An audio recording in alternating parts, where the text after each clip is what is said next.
ಆ ಒಂಟಿ ಮನೆಯೊಳಗಿಂದ ಕೇಳಿಬರುತ್ತಿದ್ದ ಹೆಣ್ಣಿನ ಜಂಟಿ ಧ್ವನಿ ಹೊಸಿಲು ದಾಟಿ ಬೀದಿಗಳಲ್ಲಿ ಹರಿದು ಊರ ಜನರ ಮನೆಯ ಬಾಗಿಲನ್ನ ತಟ್ಟಿತು. ಆ ಅಸಹಾಯಕ ಧ್ವನಿ ಕಿವಿಯ ತಮಟೆ ತಲುಪಿದರೂ ಯಾರೊಬ್ಬರ ಮನಸ್ಸು ಕರಗಲಿಲ್ಲ.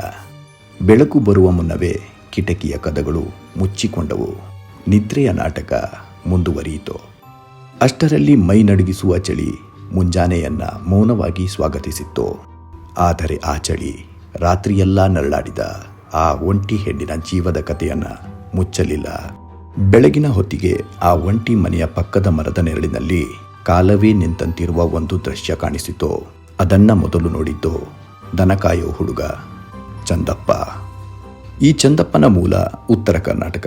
ಅನಾಥನಾಗಿದ್ದ ಈತ ಊರೂರು ಸುತ್ತಿ ಕೊನೆಗೆ ಬಂದು ಸೇರಿದ್ದು ಈ ಸುಂದರ ಮಲೆನಾಡು. ಇಲ್ಲಿ ಊರ ಗೌಡರ ಮನೆಯ ದನ ಕಾಯೋದು ಈತನ ಕಾಯಕ.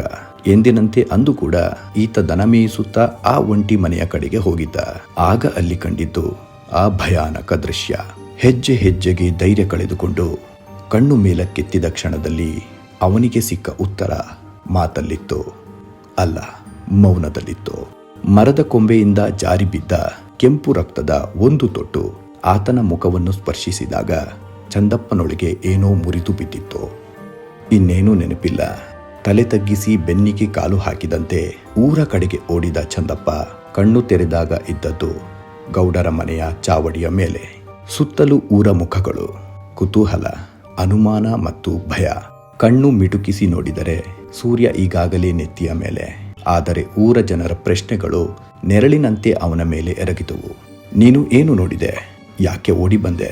ನಿನ್ನ ಮುಖದ ಮೇಲಿನ ಕೆಂಪು ರಕ್ತದ ತೊಟ್ಟು ಯಾರದ್ದು? ಚಂದಪ್ಪ ಮೌನವಾಗಿದ್ದ. ಏಕೆಂದರೆ ಅವನು ನೋಡಿದ್ದು ಕಣ್ಣಿಗೆ ಮಾತ್ರವಲ್ಲ, ಮನಸ್ಸಿಗೂ ಸಹಿಸದ ಸತ್ಯ. ಸ್ನೇಹಿತರೆ, ಈ ಕತೆಗೆ ಇಲ್ಲಿ ವಿರಾಮ ಹೇಳುತ್ತಾ ಮುಂದೊಮ್ಮೆ ಮತ್ತೆ ಸಿಗೋಣ. ಧನ್ಯವಾದಗಳು.